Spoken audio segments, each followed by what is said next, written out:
सुने जरूर। गैर हाजिर कंधे। विश्वास साहब अपने आप को भाग्यशाली मानते थे।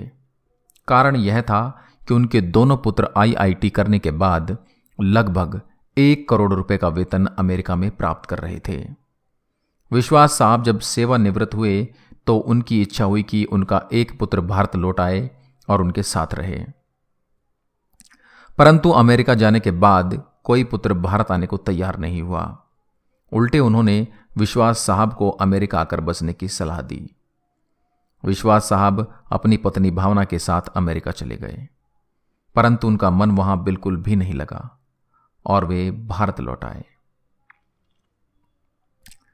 दुर्भाग्य से विश्वास साहब की पत्नी को लकवा हो गया और पत्नी पूर्णतः पति की सेवा पर निर्भर हो गई। प्रातः नित्यक्रम से लेकर खिलाने पिलाने, दवाई देने आदि का संपूर्ण कार्य विश्वास साहब के भरोसे पर था। पत्नी की जुबान भी लकवे के कारण चली गई थी। विश्वास साहब पूर्ण निष्ठा और स्नेह से पति धर्म का निर्वाह कर रहे थे। एक रात्रि विश्वास साहब ने दवाई वगैरह देकर भावना को सुलाया और स्वयं भी पास लगे हुए पलंग पर सोने चले गए। रात्रि के लगभग 2 बजे हार्ट अटैक से विश्वास साहब की मृत्यु हो गई। पत्नी प्रातः 6 बजे जब जागी तो इंतजार करने लगी कि पति आकर नित्यक्रम से निवृत्त होने में उसकी मदद करेंगे। इंतजार करते करते पत्नी को किसी अनिष्ट की आशंका हुई। चूंकि पत्नी स्वयं चलने में असमर्थ थी, उसने अपने आप को पलंग से नीचे गिराया और फिर घिसटते हुए अपने पति के पलंग के पास जा पहुंची। उसने पति को हिलाया डुलाया पर कोई हलचल नहीं हुई। पत्नी समझ गई कि विश्वास साहब अब नहीं रहे। पत्नी की जुबान लकवे के कारण चली गई थी, अतः किसी को आवाज देकर बुलाना भी पत्नी के वश में नहीं था।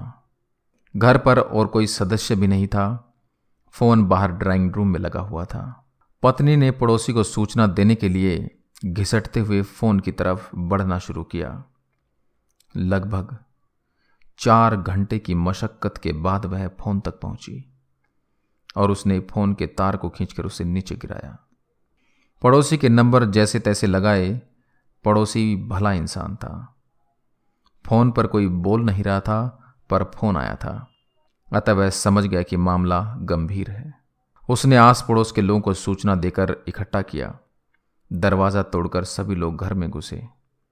उन्होंने देखा विश्वास साहब पलंग पर मृत पड़े थे तथा पत्नी भावना टेलीफोन के पास मृत पड़ी थी। पहले विश्वास और फिर भावना की मौत हुई। जनाजा दोनों का साथ साथ निकला।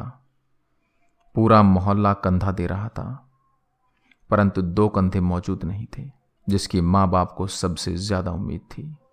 शायद वे कंधे करोड़ों रुपए की कमाई के भार के साथ अति महत्वाकांक्षा से पहले ही दबे हुए थे। लोग बाग लगाते हैं फल के लिए, औलाद पालते हैं बुढ़ापे के लिए। कुछ ही औलाद अपना फर्ज निभा पाते हैं।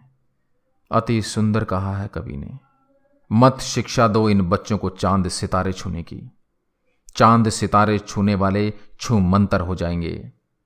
अगर दे सको शिक्षा तो दो तुम इन्हें चरण छू लेने की। जो मिट्टी से जुड़े रहेंगे वही रिश्ते निभाएंगे। कृपया इसे बच्चों को जरूर सुनाएं। अच्छा लगे तो अपने दोस्तों के साथ शेयर करें। जय हिंद, जय भारत।